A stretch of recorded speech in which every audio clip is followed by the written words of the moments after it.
Welcome back to my channel. আশা করি বন্ধুরা তোমরা সবাই খুব ভালো আছো, আমিও খুব ভালো আছি। সিজনের প্রথম তাল পেয়েছি আর সেই তালে আজকে লুচি করেছি। লুচি যেটা করেছি সেটা কিন্তু দুর্দান্ত। আমি যেইভাবে লুচি করেছি কিন্তু একটু অন্যরকম, পুরো ভিডিওটা দেখলে বুঝতে পারবে। আর প্রত্যেকটা লুচি হবে কিন্তু খুব সুন্দর, একদম ফুলো ফুলো ফুচকার মতন।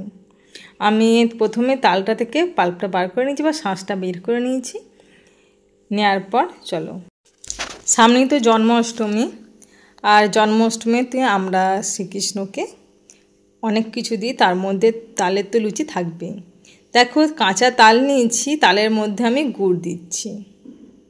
গুড়টা দিলে কি হবে, কালারটা ভীষণ সুন্দর আসবে, আর তালের তো একটা মিষ্টতা আছে, তার সঙ্গে গুড় দিলে আরেকটু মিষ্টতা বাড়ে। আর তোমরা চাইলে এখানে চিনিও ব্যবহার করতে পারো। আমরা অনেক সময় কি করি, তালটাকে গুড় দিয়ে ভালো মতন করে ফুটিয়ে ঠান্ডা করে সেটা দিয়ে মাখি, কিন্তু যদি এইভাবে করায় ঠাকুরদেবদের কাজ করার সময় তো আমরা অত ফুটিয়ে নিই না, কাঁচা তাল তালের যে পাল্পটা সেটা দিয়ে করি। পরিমাণ মতন আমি ময়দা নিলাম, এখানে 500 গ্রামের মতন ময়দা নিয়েছি। তার সঙ্গে দিয়েছি সাদা তেল। সাদা তেল দিয়ে ময়দাটাকে আমি ভালো মতন করে ময়ানটা দিয়ে নেব, যেমন আমরা লুচি করার সময় করি। কিন্তু তাল আর গুড়টা যেটা মেখে রাখলাম সেটা কিন্তু এরপর আমি অল্প অল্প করে দিয়ে মেখে নেব। দেখো প্রথমে তেলটার সঙ্গে তো ভালো করে মেখে নিলাম, এতে কিন্তু কোনো রকম নুনের ব্যবহার করবে না। নুন বা চিনি ময়দাতে কোনো কিছু দেওয়ারই প্রয়োজন নেই, যেহেতু এটা তালের লুচি হচ্ছে, তালের লুচি একটু তো মিষ্ট হবেই। আর দেখো আমি এটা স্কিপ করে গেছি, তালের যে পাল্পটা ছিল আর গুড় মেশানো সেটা আমি দিয়ে দিয়েছি, আর শেষে অল্প একটু আছে সেটাও আমি দিয়ে দিচ্ছি। দেখো সবটা আমি দিয়ে ভালো মতন করে একটা ডো তৈরি করে নেব।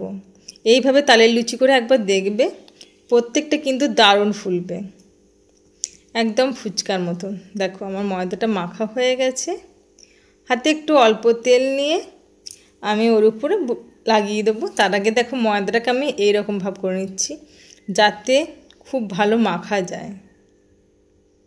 দেখো সমস্তটা আমার মাখা হয়ে গেছে, হাতে একটু অল্প তেল নিয়ে ওটার উপর আমি ভালো মতন করে লাগিয়ে নেব। দিয়ে আমি 10 থেকে 15 মিনিট পর লুচিটা করব।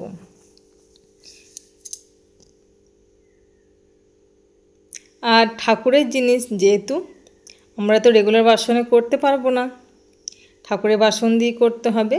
দেখো ময়দাটা থেকে এবারে ছোট্ট ছোট্ট আমি লেচি করে নেব, যেমন আমরা সচরাচর লেচি করি। দেখো এইভাবে প্রত্যেকটা আমি করে নেব।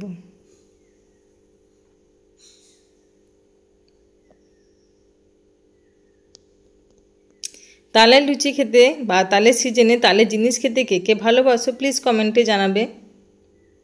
আশা করি তোমাদের ভালো লাগবে। তালের জিনিস তালের সিজনে কিন্তু আমাদের সবারই ভীষণ ভালো লাগে। তালের ফুরুলি, তালের কচুরি, তালের রুটি, তালের লুচি, তালের কেক, এখন তো তাল দিয়ে অনেক রকম জিনিস তৈরি হয়।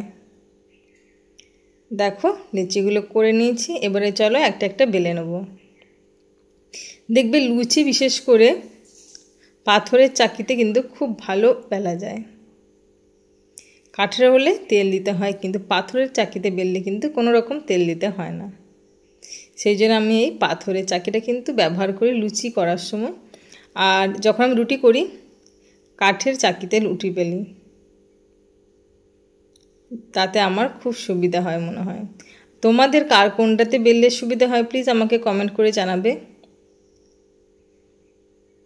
চলো এইভাবে সমস্ত লুচিগুলো আমি বেলে নিলাম। চলো কড়াই বসিয়ে দিয়েছি, কড়াইয়ের মধ্যে আমি সাদা তেল দিয়ে দিলাম।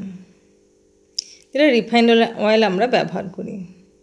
দেখো তেলটা বেশ গরম হয়ে গেছে, দেখে তো বুঝতেই পারা যাচ্ছে।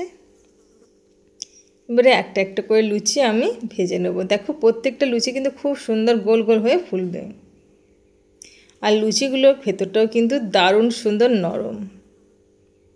এইভাবে বাড়িতে একবার তালের লুচি করে দেখো, আর গোটা বাড়ি কিন্তু সেন্টে মমো করবে, বুঝতে পারবে যে তালের লুচি বাড়িতে ভাজা হচ্ছে। তাহলে আজকের ভিডিও যদি ভালো লাগে প্লিজ লাইক আর কমেন্ট করতে একদম ভুলবে না। আর এর পরের দিন যদি তোমাদের ভালো লাগে আমি একটা সুজির মিষ্টি তৈরি করেছি, তাহলে লুচির সঙ্গে অবশ্যই তোমাদেরকে দেখাবো। আমার ভিডিও যদি ভালো লাগে please like, comment and share করবে।